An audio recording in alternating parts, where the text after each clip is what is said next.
In the golden cradle of antiquity, where sun-baked stone kissed the sky and the Nile whispered stories to the reeds, there stood Egypt, mighty, ancient, proud. Its cities gleamed with sandstone brilliance, their rooftops stacked like papyrus scrolls under a sky painted in heat and glory.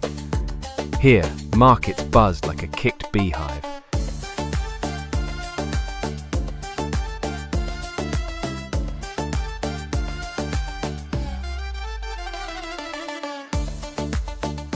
And scribes scribbled like they never scribbled before.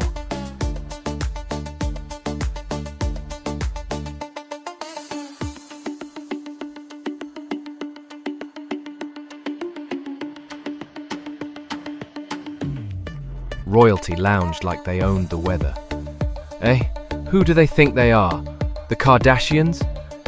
The scent of honeyed dates mingled with sweat and incense. Man, that sounds like a deodorant commercial. Ancient spice keeps you manly with a hint of fresh. This ain't just a scent. It's a 24.5-hour odor blocker. As I was saying, oxen plowed, children laughed, and life carried on beneath the desert sun. But for all its splendor, Egypt had a crack in its golden throne. Beneath the palaces and priesthoods lived a people forgotten, the children of Israel. Once welcomed as kin, now pressed into clay and brick, while their voices cried silently for deliverance. And the Lord heard. And the children of Israel sighed by reason of the bondage, and they cried, and their cry came up unto God. And God heard their groaning. This is the story of how a shepherd became a messenger, of how a river baby became a nation's deliverer.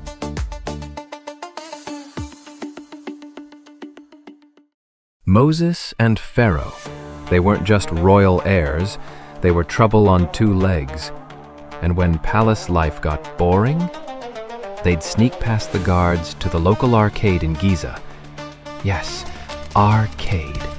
Picture it, sandals off, tokens in hand, dueling in 16-bit chariot races and camel blaster showdowns. Of course, the fun never lasted. The guards always found them. And guess who took the blame every single time? Yep, Moses.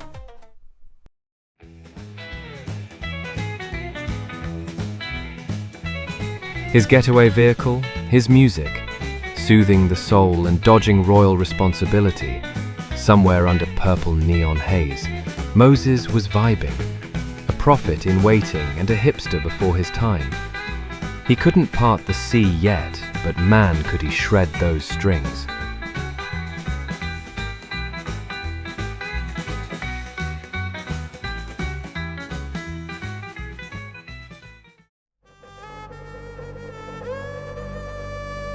One day Moses saw injustice and acted.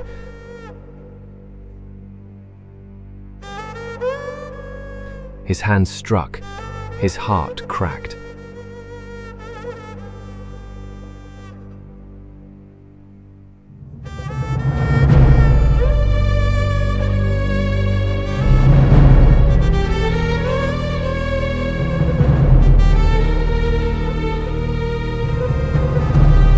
So he fled, from guilt, from glory, into wilderness where silence speaks.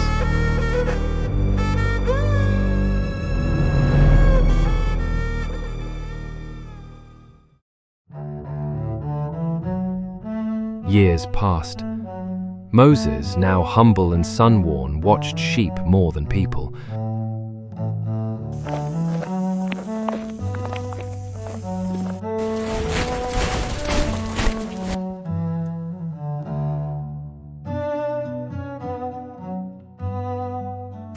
And then the bush burned, and the angel of the Lord appeared unto him in a flame of fire out of the midst of a bush. Curious, cautious, Moses drew near, and then came the voice. And when the Lord saw that he turned aside to see, God called unto him out of the midst of the bush and said, Moses, Moses. Remove thy shoes, for the place where thou standest is holy ground.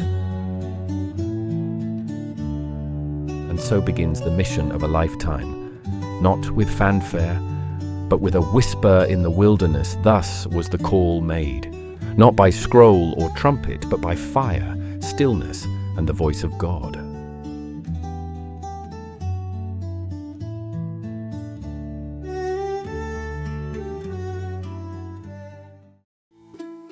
Back in Egypt, beyond the bustling streets and date vendors, Pharaoh lounges like a man who thinks he invented reclining. Bubbles pop mid-air as he snacks on pixel grapes. His advisors? Nervous wrecks. They haven't blinked since Tuesday. Pharaoh, the only man who can turn lounging into a competitive sport. A wall scroll shows young Moses and Pharaoh racing boats down the Nile. The past hanging like a portrait no one mentions. The city bustled unaware, golden sun warming stones as hearts began to chill. Beneath the golden glory, order hummed in the shadows. Then Moses enters with the confidence of someone who just got promoted to prophet.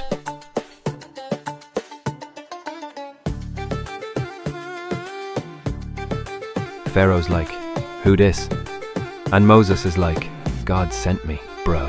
Moses raises his staff and gives it the holy slam. And Pharaoh doesn't even flinch. And the frogs came up and covered the land of Egypt. It's raining frogs. It can't get worse than this. It's total chaos.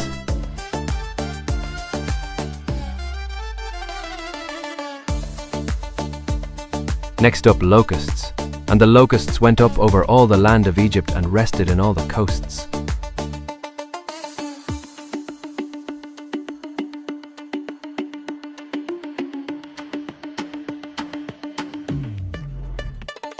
Suddenly it gets dark, like power outage during a New Year's party dark.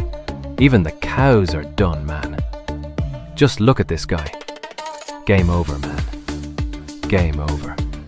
At this point, locusts, darkness, dead cows. Pharaoh's just trying to hold on to what's left of his hair.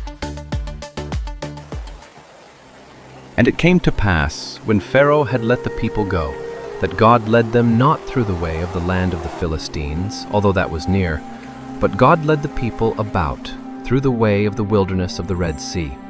And then Moses raises his staff, and something epic happens. Oh, the sea splits, and it's like a holy miracle. And the children of Israel went into the midst of the sea upon the dry ground, and the waters were a wall unto them on their right hand and on their left. Even the livestock joined the parade of freedom.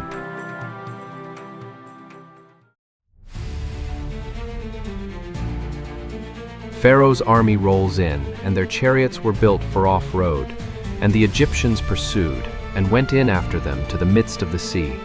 Pharaoh starts to lose control, like Grandpa driving at high speed in the slow lane on the freeway.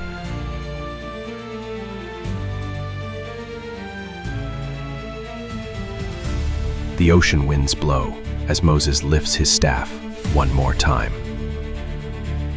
Pharaoh charged forward, pride driving faster than reason. And Moses stretched forth his hand over the sea, and the sea returned to his strength when the morning appeared. The walls came crashing, not with anger, but finality.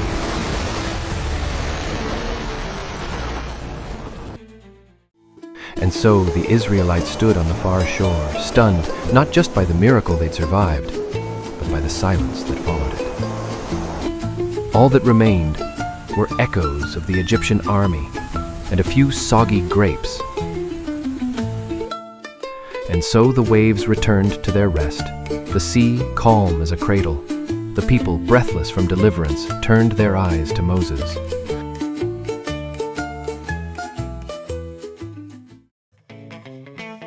Then a tambourine shook.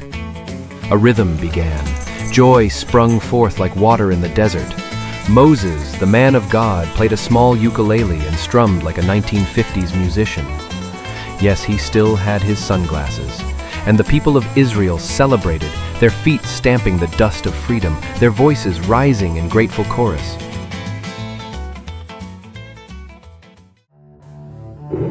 And there, among chibi figures and desert sands, a story etched in eternity closed, with music, mercy, and a sheep. The Lord shall fight for you, and ye shall hold your peace.